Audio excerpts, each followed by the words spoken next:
राम लखन दुनो बन के हेरिया बन पैसी खेलले शिकार बन पैसी खेलले शिकार एही रे जनकपुर में कोई नहीं अपन राम पिया सल जस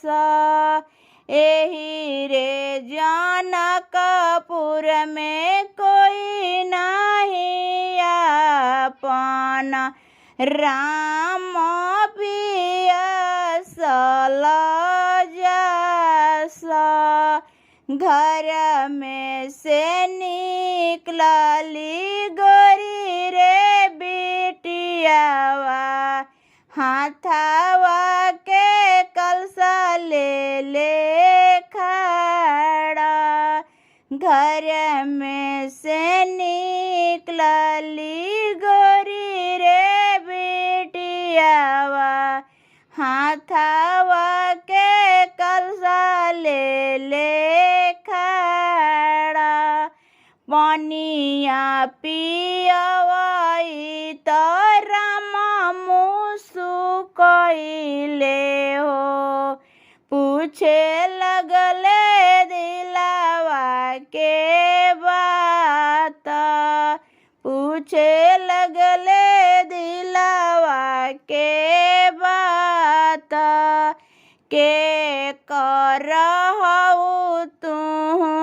अलरी से दुलरी हो के कर प्राण के आधार के कर प्राण के आधार राजा जनक जी के अलरी से दुलारी हो राजा जनक जी के अलरी से दुलारी हो माता सुनैना के आधार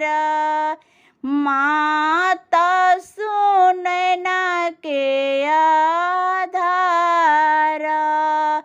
के करही कुलवा बिया बाड़ू के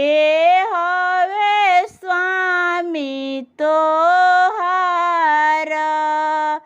के करही कुलवे बिया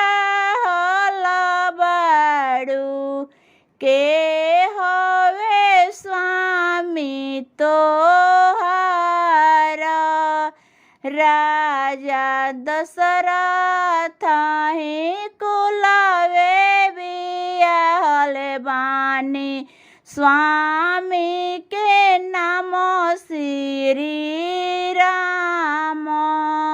स्वामी के नाम श्री राम आतना वचन राम सुनाही ना पावले आतना वचन राम सुनाही ना पावले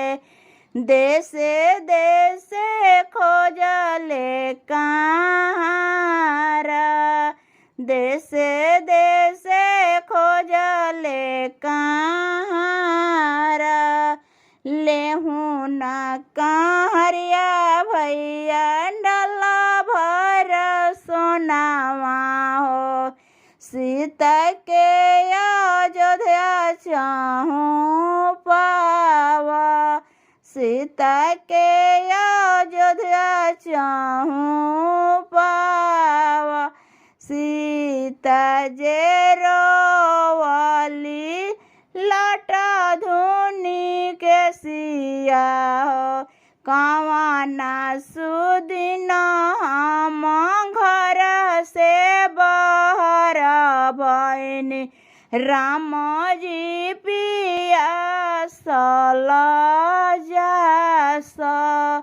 रामजी पियासल